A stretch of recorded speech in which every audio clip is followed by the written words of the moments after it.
we're the Somerset, or 3/5 of the Somerset. I'm Brian. John. I'm Steven. And Josh and Jess, our guitarist and our drummer, are not here. Steven, come up with a great reason why. I last saw them at a bar last night. We don't know where they are. We were staying on the other side in Jersey, and I guess they went to a bar last night, and I woke up and they apparently never made it back. So, yeah, hopefully we'll see them by the time we play our show tonight. Actually, me and Steven were brothers. We started playing together when I was like 11 or something, and we were up in my room. Actually, we were listening to a Blink-182 CD, probably jumping around on the bed and like rocking out to it. And he's like, "Dude, we should start a band." And I was like, "You know what? Maybe we should start a band." He's like, "Dude, I want to play bass like Mark." And I was like, "Well, I want to play guitar. I'll be Tom." And he knew Jess through school, and they were in the same grade and same classes. And it turned out she played drums, and we found her. And then literally a couple days later, it was us in a garage learning a Blink-182 song, learning "Damn It" from Blink-182. And it just kind of all went up from there. We just kept going. Bands, other members kept coming in and coming out, singers and other guitarists. And then, fast forward 7 years in the future, and here we are. No. I've never met them. No. And I've never met them. I would. And I've never. I feel like I'm the only person in our band who's never really like listened to that much Blink-182 either. So I think they kind of contributed to the start of your guys' band. And then I just your kind of band too. Well, I mean that's I meant your guys' musical careers. Yes. I just kind of showed up. Yeah, I don't know where he came from. Just kind of on the side of the road, singing songs. Bruce Springsteen. Is that fair enough? We're in New Jersey, aren't we? Or we're in New York. Yeah, and my dad was obsessed with him, so I was like 3 years old running around with a little plastic guitar playing all of his songs. And I don't know, when I was like in middle school, when I was about 12, 13, I got a drum set. I was playing drums for a little while.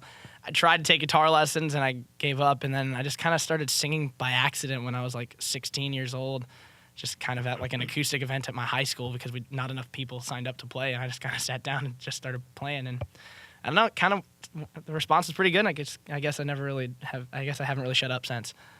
We're doing our first headlining tour right now. In our set, we play Nothing But a Good Time by Poison, and it's pretty metal. But we never recorded it. We're only playing it live. And then in a song of ours called "Where Are You Now," we do a little Tom Petty free-falling like homage in the middle of the song, and it's probably my favorite part of the set, I think. But yeah, we've done, and I don't know, we've played acoustic, and like just about any time we play an acoustic show, we'll come up with some sort of random cover. We've covered a lot of stuff. Yeah. Everything from like Katy Perry to Bruno Mars. Learning to Fly. Tom Petty. What else have we played? We've played a lot of songs, Yeah, I guess. We played Do You Believe in Magic like 4 years ago. All right. We recorded the record in May of 2009, I believe, or whatever.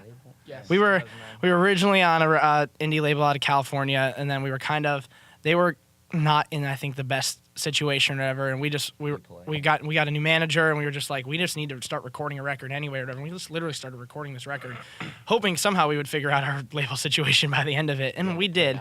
And we just wanted to get in the studio and put out a record because it had been so long since we had released any music. But we ended up releasing the record like 6 months later in October, like 5 months later. And yeah, I don't know. We were running a lot of the record in the studio because we were really ADD and not prepared. Mm-hmm. But yeah. And then, re-releases. You want to talk about a re-release? Yeah, so we wrote the album and recorded it kind of in the studio in a month, which was hectic, but also a good learning experience. And then we went out and toured a bunch, and we actually had to do a festival called the Hoodwink, which was part of Bamboozle. And you pick a band.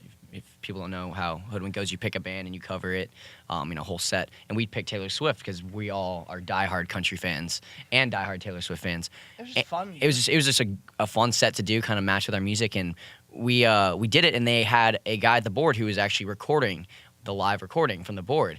And after, our label's like, we should get that from the board, and we should mix it. And who knows? We'll see. If it turns out well, like, we'll release it maybe. And we got the mixes back, and we really liked it. And it was just kind of cool, like high energy feel. You could hear, the crowd screaming and singing the lyrics, and hear us playing it live. And yeah, it just kind of all came together. Yeah. And then when we re-released our record, we did like this exclusive thing, and we were just like, hey, we need bonus material. Let's add these 5 live songs, or just a live set. We called it Love Like Swift. Be punny. Why not? Why not? Punny.